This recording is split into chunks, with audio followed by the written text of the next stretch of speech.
What's up, guys, and welcome to The Gathering. Today we're going to go through my experience with my first um, NRG tournament. We had that at Minneapolis this weekend. It was $5,000. I believe the first place winner got $1,200.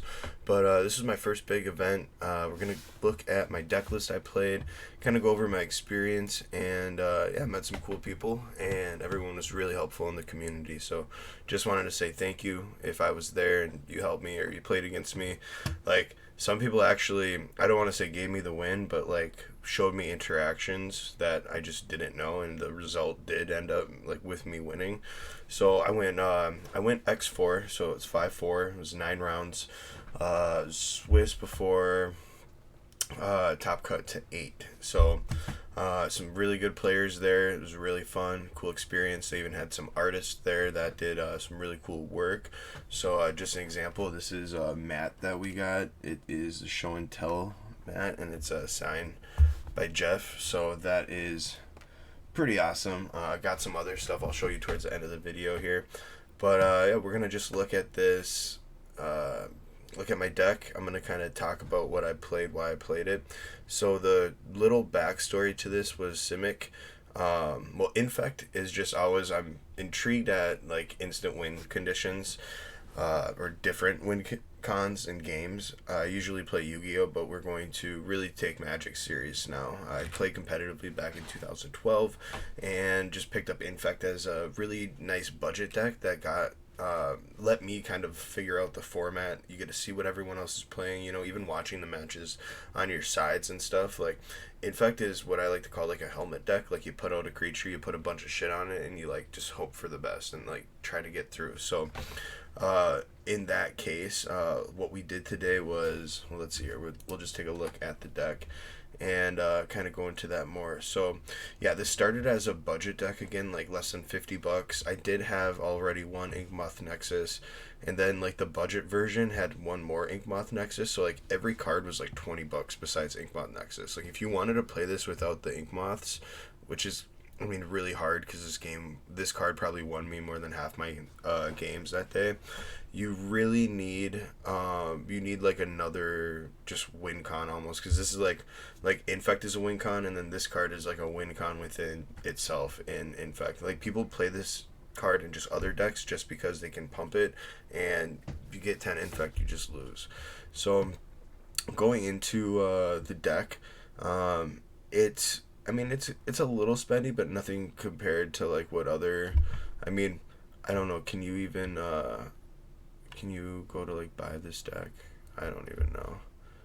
It would show. Oh, here we go. Buy deck. So let's just see if you wanted to. I don't know if I want to look at this. So yeah, it's about a $500 deck. So, but if you slowly put some stuff into it, you do some trading, you can get there. So starting off, Blighted Agent. We were playing mono green, but we decided to go blue because not only can we splash counter, we have access to Blighted Agent, and this card is. Let's just say that I didn't even get to see this card resolve a lot because your opponent was just on this card. But when it did, I mean, it might have got me like 2 games out of my 9 matches. Going on to Glistener Elf, it's just a 1-drop that is Infect. So you play this on, the ideal play is you play this on turn 1. Your opponent plays a land, and if they don't have the answer on turn 2, you basically win. If you need to have a scale up and something to give it +4/+4, which the only one we play in this deck is Groundswell. There's other ones like Vines of Vastwood and whatnot, but I chose not to play as much pump because I was finding out that you need a really nice ratio of creatures, pump spells, and your lands, because it just, the balance is, when you play a deck like this, you're either not going to see enough creatures, or you're going to see like all of your pump spells. And the land was really good. I might have had I mulliganed twice the whole day. Okay, maybe 3 times. I mulliganed 3 times. The most I went down to was 5, and I was able to play out. And going 5-4, I don't think is that bad. It's more than half my games won, just for like playing a handful. I played 2 locals before going to this tournament, but I am knowledgeable in the game. I play Commander. So this was just like, you play this, you play Scale Up, it becomes a 6/4, it still has Infect, and then you play your land on turn 2 with, yeah, that's basically, you can play Scale Up and this card on turn 2, and that's swinging with a 10/10 Glistener Elf for 12 Infect. Like, you can, on turn 3, if you have those cards, you can do the same thing with Inkmoth Nexus, I believe. Oh no, that would be turn 4 because you need to pay a mana to make this live, and they'll probably have an answer by then. But things like that did come up. Sometimes you don't go all out, like you slowly poke, and sometimes you want to draw your opponent out, get them to commit something to the board, become tapped out, and then like give it a Rancor, and you still have game. So that happened a lot too. It's all on kind of like patience. Like, just because you have the pump and you want to go, you gotta, it's skillful in that way where you have to be very mindful of like the matchup.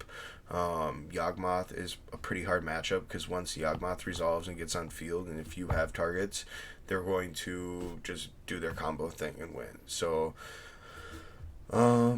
yeah, let's go on to Noble High, or no, so we chose to play 4 Blight Mamba. So this never, I think I regenerated it one time, and the opponent's like, what? Like, they just thought it was like Infect or something. But this was just another like target for removal. Like, you really tried, it's hard to get these bodies to stick with how much removals in the game right now, from red, white, I mean even blue, like black. There's every, even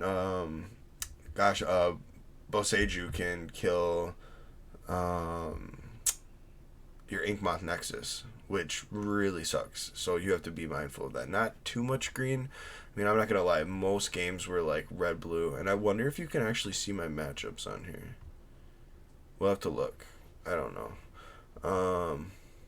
But anyways, we are going to go on with the Noble Hierarch. So this card is pretty dang good. This again was a quick removal spell. I don't think a lot of people knew I was playing Simic Infect, so when they saw this, they're like, oh, he's playing some sort of like control, 3-color control, something, maybe like token. I really don't know. Again, I'm very new to the format, so but people did not like this card. Like, a lot of people would play their Hierarch of whatever kind they had, and then I think it's Ignoble one, and then I would play my Hierarch, and it was just like a hierarchy battle.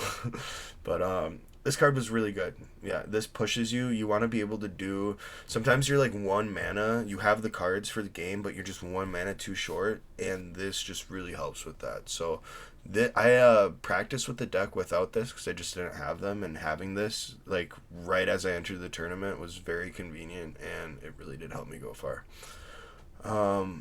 Ironclad Myr.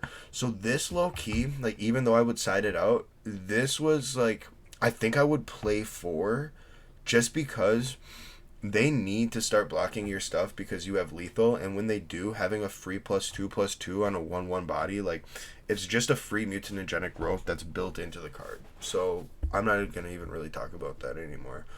Rancor is great. I mean, you need trample or flying with your Infect to kind of get through, and this card is just amazing for that. It loops, it comes back, you can put it on Inkmoth Nexus, have it fall off, and then just like return to your hand, and just things like that. It's really good. Scale Up, the reason why I don't think that this deck would be nearly as like decent, like I probably wouldn't have even won half of what I did win. I probably would have went like 2-7 without this card, because this just puts, it's like 2 pump spells in one, and it's just really good.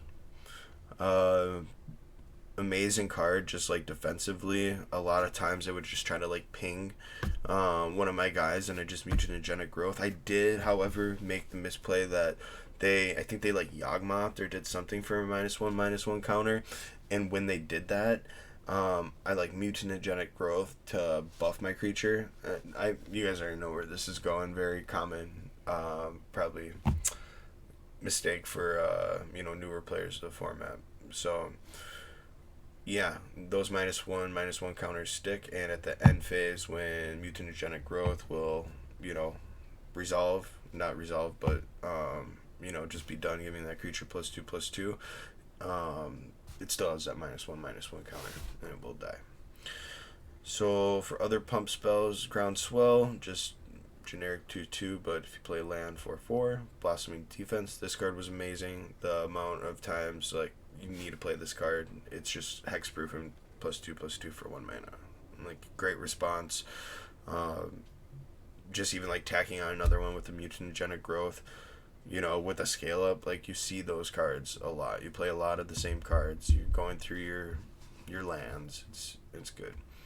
Spell Pierce. I regret playing this one Snakeskin Veil and not playing 4 Spell Pierce, because Spell Pierce was just amazing. When I had it, it was just like in the early game when they're trying like everything, putting all their resources, and like just taking their whole turn just to try to stop you, and you can do this. This is also like for Yawgmoth, or not Yawgmoth because it's not a creature. One of the Planeswalkers that was really good. I can't remember. Oh, Whirn in 6. This thing is amazing against Whirn in 6. So that's what I mainly used it like on for Planeswalker wise, but just stopping other things, like it's really good, you know. Lands, pretty standard, except I don't know about Waterclogged Grove. Someone at my locals put me on this card. I didn't even know about it. So you just get to the paying a life never really came up. Like I'd never lost because I paid too much life with the deck.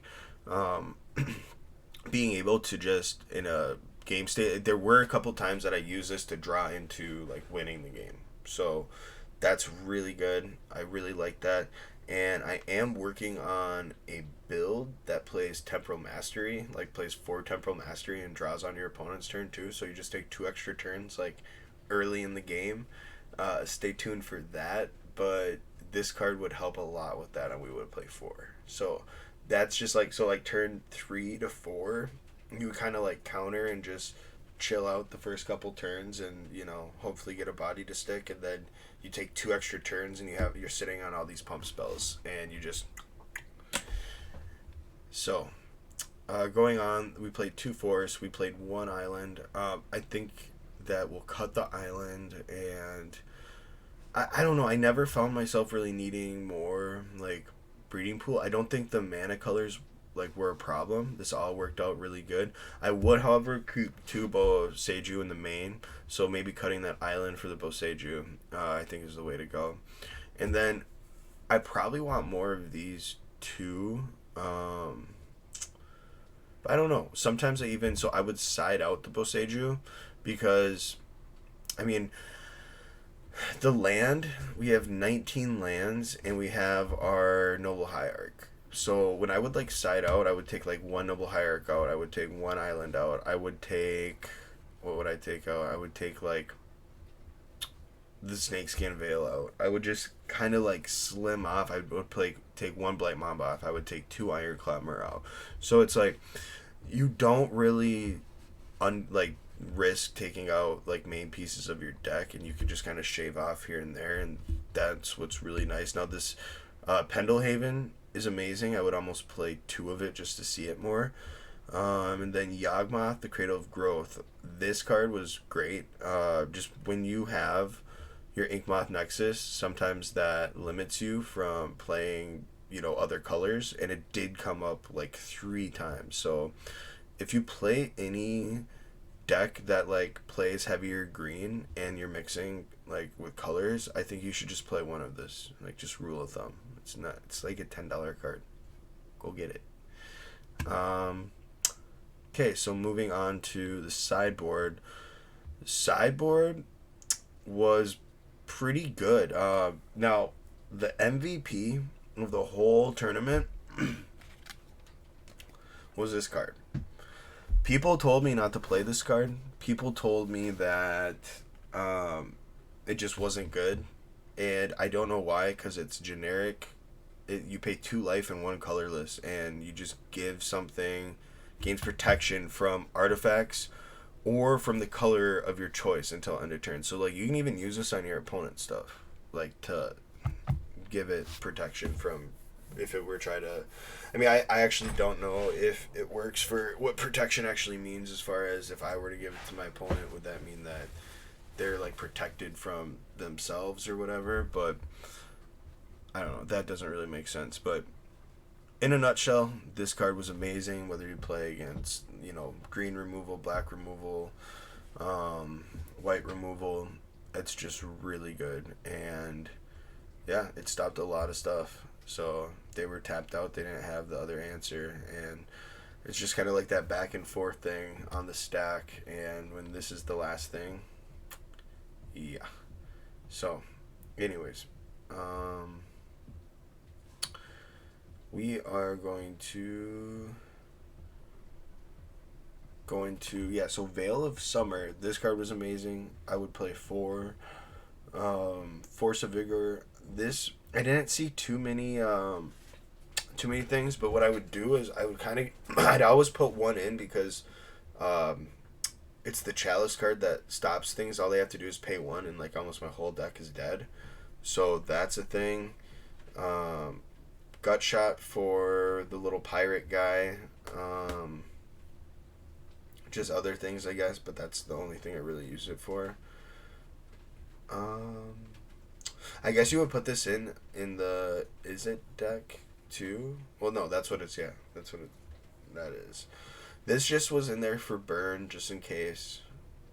Dismember for things like Yawgmoth. Just really anything. I mean, it's -5, and you pay one mana to do it. Went over that, and then, yeah, this would be in the main. So, altogether, it was a pretty cool event. I really enjoyed going there. Like I said, the community was nice. Oh, here we go. You can see, this is my tournament path right here. You can see all my rounds. So, yeah, I started off losing to... Oh. Why does this guy not have... Huh, that's weird. He took his deck list off.